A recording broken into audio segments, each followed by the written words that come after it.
Alright, these are the tips I bought for the angle die grinder. 40 grit, 100 grit, 180 grit, 2 and 3 inch sanding pads. So right now I'm going to put the 3-inch one on because that's probably what I'm going to need with the 40 grit. But this is just for an angle die grinder. This ain't showing you what I'm doing to my van right now. So if you want to look at that, I'll shoot another video after this, right? Let me put this on right now. Gotta put the camera down. Alright, here we go. This arbor comes in separate pieces. And you got the 2-inch one and the 3-inch one. Now the discs, the way I like about them is they got screws. So you screw them into the disc right here. They get screwed onto there. But you need a little pair of pliers because this right here is the arbor that goes into your angle die grinder. And you spin that on as best you can. And then you're going to have to tighten it down with a pair of pliers. Now this right here goes into this right here. And then like a drill you're going to tighten that down, but you're going to need 2 of them so it don't spin. And then when you tighten that down, let's see which way we're going here, I can't even tell. Alright, well, they're both spinning, so you get the idea. You're going to have to tighten that down right on that, and then that's going to be your angle die grinder kit right there. But that's why you got 2 of these wrenches, one for the little, one for the top, so you can spin it. But don't forget you got to tighten that down with a pair of pliers. And that's unboxing the Campbell Hausfeld angle die grinder. I'm about to go grind a little spot on my van because it's rusting out right now. Still snowing over here, so I just want to get it grinded down, get all the rust off, and get some rust preventer on it. Thanks a lot. Bye. Subscribe, please subscribe. Bye. And Bob's your uncle. And there you have it. The Campbell Hausfeld angle die grinder. This is what I'm grinding off right now. You see there's a lot of snow out here and everything. But I don't want this to be spreading more. Somebody borrowed my van and had a little accident with it. So the paint was chipping anyways, so it just kind of knocked everything off. So I'm just going to go ahead and grind this down and put some Eastwood rust encapsulator on it. So this way, springtime, I'm changing the whole bumper and everything. Alright, thanks for watching. Bye. This is the angle die grinder. I got a 3. I should have got a 2, huh? This is a 3-inch. There's a 2-inch also that came with the kit. I got the grinder from Walmart and this right here from Harbor Freight.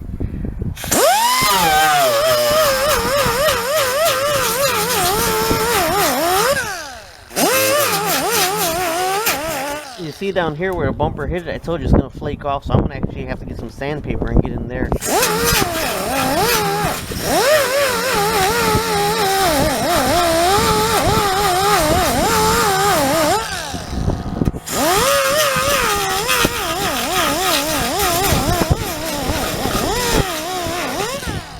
When this is chipping back, you see that's good metal right there.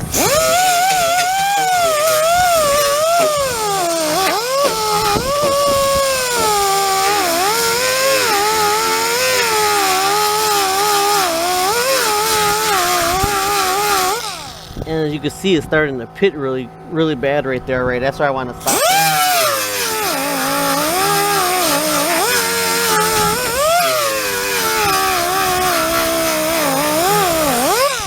I'm actually going to use a trick from Southwest Rod and Customs. The trick is he scrubs everything, when he got it down to bare metal, he uses 4 parts water, 1 part vinegar, and then he scrapes it in all over this with a red scrub pad.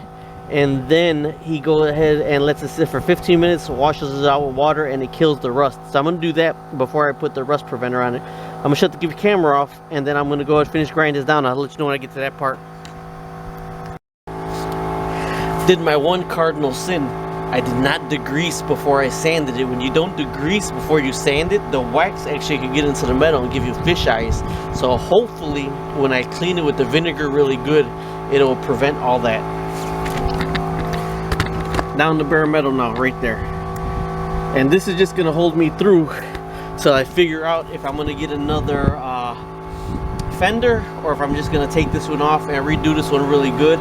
But I'm going to use fillable primer. I wish I had some epoxy. I'd put some epoxy on there right now. That's the best thing to put on an epoxy. But since I don't got the epoxy, I got the rust preventer. So I'm going to put the rust preventer on there from Eastwood and then put some sandable primer on top of that. Sand it down a little bit to smooth it in and then just cover it.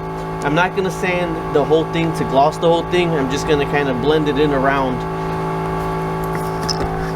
This is just to stop the rust for the rest of the season.